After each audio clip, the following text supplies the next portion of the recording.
Welcome to Litpoetry, the podcast where we go on a journey of discovery, reading, analyzing, and discussing great poetry from around the world.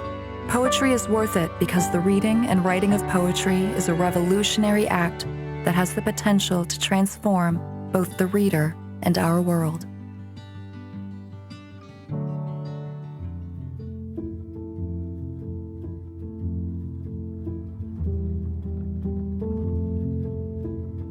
Welcome to the Lit Poetry Podcast Season 1. I'm your host, James Laidler, Australian poet and writer. In this episode, we'll be jumping in the deep end and trying to stay afloat in the deep currents of the poem Not Waving But Drowning by Stevie Smith. Under the surface of this gently rhymed and short poem lies danger. Under the surface, a deadly undertow lies in wait, ready to drag the unexpectant reader down into a sunken world of miscommunication and drowned lives. This is a poem where the reader can't just enjoy the view from the beach and then safely swim between the flags. No, this poem pleasantly invites you in to swim only to then drag you out to sea, making you swim hard against the current back towards the shore. But enough of me drowning you in waves of words. Let's take a listen to the poem, shall we? May I present Not Waving But Drowning by Stevie Smith, read by the fabulous Lucy Freeman.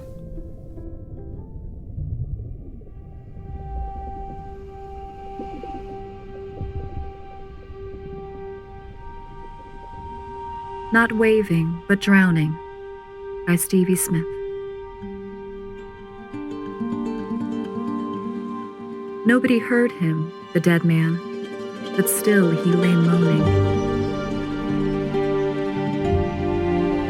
I was much further out than you thought, and not waving, but drowning.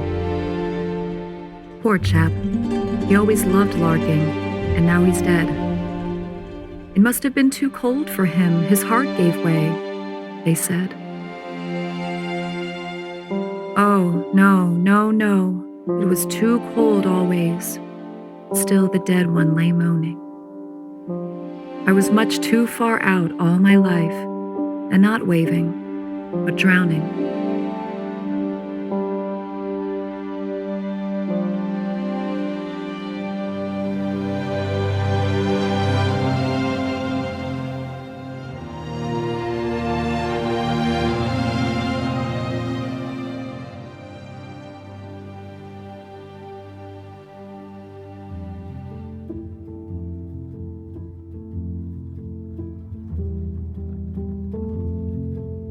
Now, before analysing this poem, I want to pause to say a few words about the poet herself.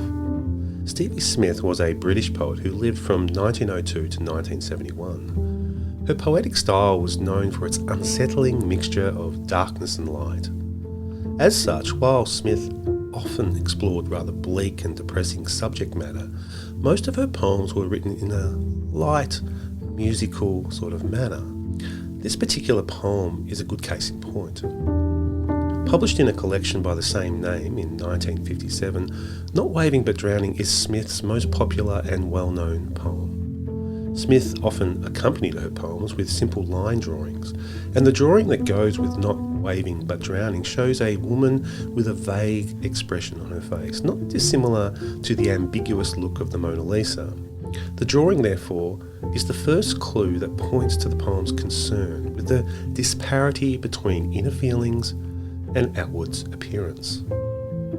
The disconnection between how someone feels on the inside and how others perceive them is an age-old subject for literature and philosophy.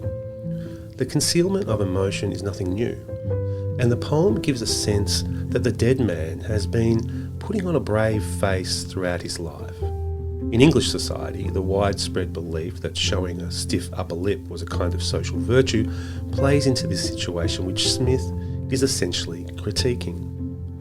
Of course, while today people may be more encouraged and thereby inclined to speak about their emotions, suffering in silence still remains extremely common in today's world. Furthermore, given the poem's possible interpretation as being about the pain and isolation of mental illness, it's worth noting that Smith herself suffered from depression and had a morbid fascination with death much of her life.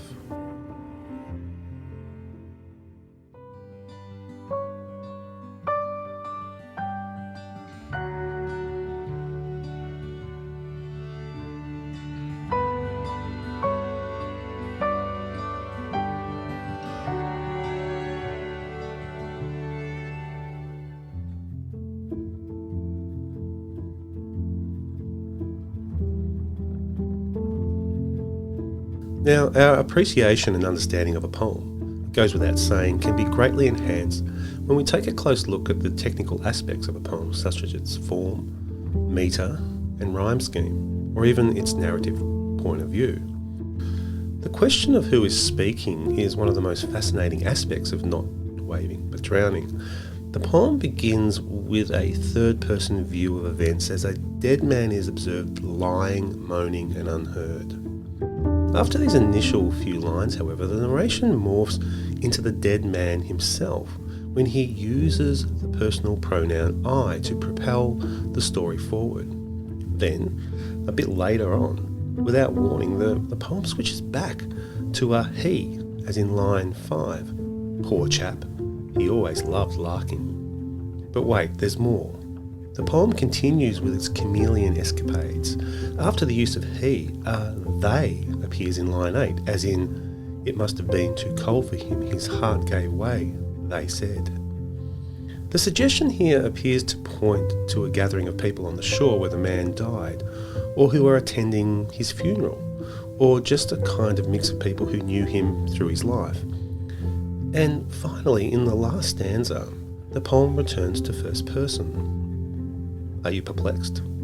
Disorientated? Confused? Well, I kind of think that that's the intended effect Smith has tried to create in the reader.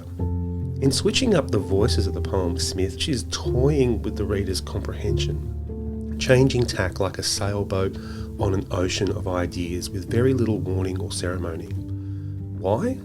Well, perhaps because it helps the reader to experience the inherently unstable nature of communication in the poem, which mirrors the unstable nature of communication that people can actually experience in life, which can cause them to drown in a sea of their own isolation. Added to this, there is something that feels quite general about the dead man's own words in the final stanza. Even though they seem to be coming from one individual, it's as though these words actually apply more widely to humans in general than to one specific individual. In other words, through the dead man's final utterances, we are given a declaration about the universal experience of disconnection people encounter in life between their inner realities and their outward expressions. Moving on to the form of the poem, as with most of Stevie Smith's poetry, Not Waving But Drowning hides complicated and disturbing revelations beneath the surface of a rather simplistic poetic form. This innocent-looking poem contains 12 lines divided equally into 3 dainty 4-line stanzas. The apparent mismatch between the disturbing subject matter and the quaint poetic form, like the changing narrative voices in the poem, help to highlight the miscommunication and misunderstanding that is so central to the poem's thematic concerns. As for the poem's metre, just like with the narrative point of view and the form, what we can say about the metre is that it is mixed and unstable, never quite settling into a regular rhythm. Its lack of strict metre reflects the poem's conversational, casual tone, a tone that is once again distinctly at odds with the dark subject matter at hand. In a similar way, the rhyme scheme used in Not Waving But Drowning also has a similar effect. While the rhymes are gentle and pleasant on the ear, roughly delivering a playful vista of sounds, in sitting beside disturbing subject matter, they create a kind of uncomfortable dissonance in the reader. The way that the rhymes chime together in themselves are a kind of larking of playful sounds in a rather carefree manner. This love of larking, of course, is something that the dead man strongly denies. He feels he was misunderstood all his life and is even misunderstood still in death. Thus, as a whole, it is important to note that the form, The metre, the rhyme scheme, and the constantly shifting narrator's point of view in the poem serve to unsettle the reader and create a sense of tension. And this tension reflects the disconnection that commonly occurs between people's inner lives and their outward facades.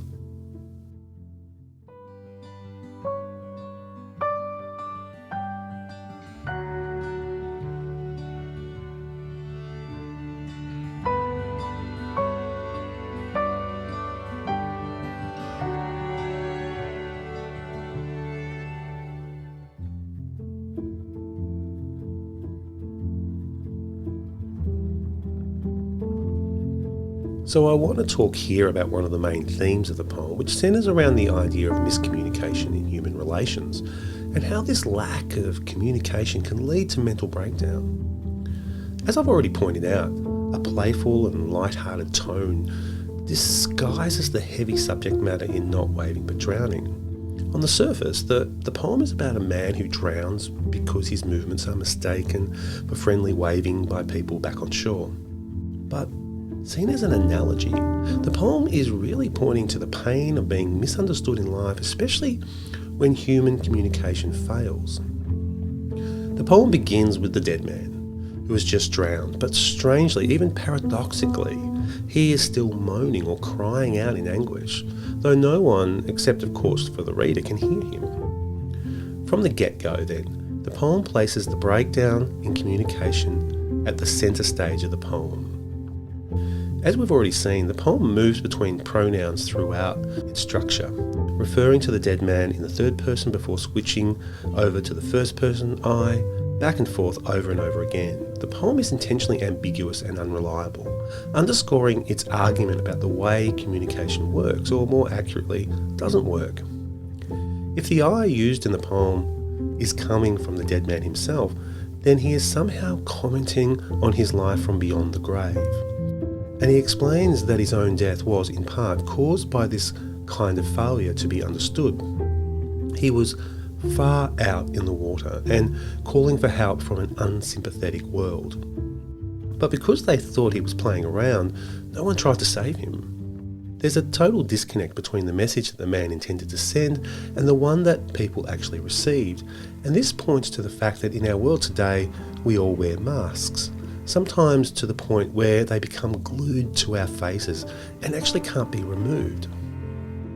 The ironic thing here is that this man might have seemed totally happy from the outside. After all, he supposedly loved larking, but inside he actually felt completely disconnected from those in his life. Communication failed to bridge this gap. His actions made people think he was happy when actually he was close to death. There is a strong argument here that people should strive to listen to others more intently, because the poem seems to be suggesting that this kind of miscommunication, disconnection is common. Perhaps even that failing to be understood by others is sadly a central part of being alive. Closely related to the poem's thematic treatment of communication and misunderstanding is its potential allusion to mental illness. That is, the poem can be taken as an allegory for the specific suffering and trauma of diseases like depression, which make the man feel like he is drowning, yet unable to effectively ask for help. It's worth noting here that Smith herself struggled with depression for much of her life, and her own experiences likely informed the poem. The man's mistaken gestures here can be interpreted as suggesting that there is often a clear divide between appearances and reality, between how people dealing with such illnesses are feeling internally and how they present themselves to the world.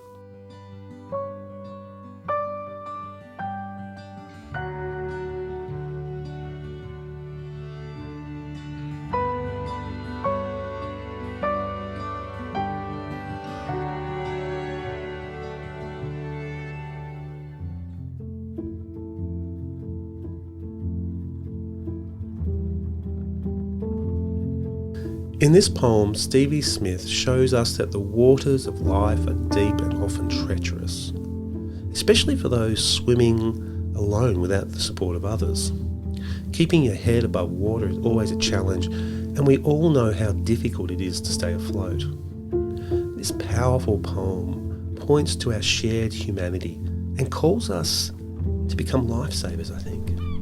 We all need to be willing to play our part, manning the lookout towers of life, keeping surveillance for signs of trouble on the horizon. Instead of thinking of others as afterthoughts or as poor chaps whose lives don't warrant our true attention, we should always strive to be aware of the precious human lives that surround us every day. With that said, it's time for me to wrap up this episode and say goodbye. Of course, if you want to access further resources on poetry or support our work, visit our website at www.litpoetry.com or simply subscribe to our podcast. A video clip of this poem is now live on our YouTube channel as well.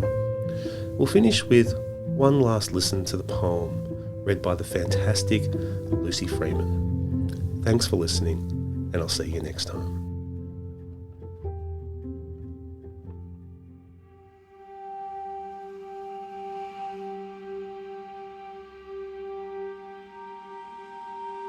Not Waving, but Drowning by Stevie Smith.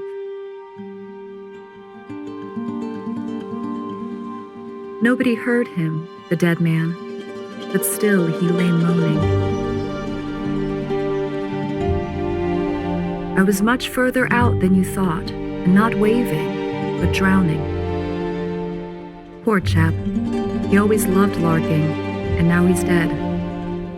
It must have been too cold for him, his heart gave way, they said. Oh, no, no, no, it was too cold always. Still the dead one lay moaning. I was much too far out all my life, and not waving, but drowning.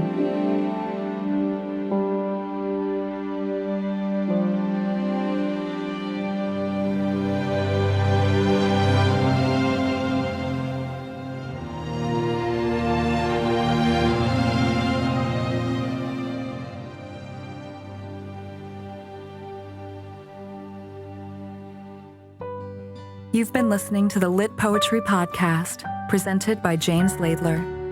For more podcasts, poetry videos, and other useful resources, visit our website at www.litpoetry.com. Thanks for listening.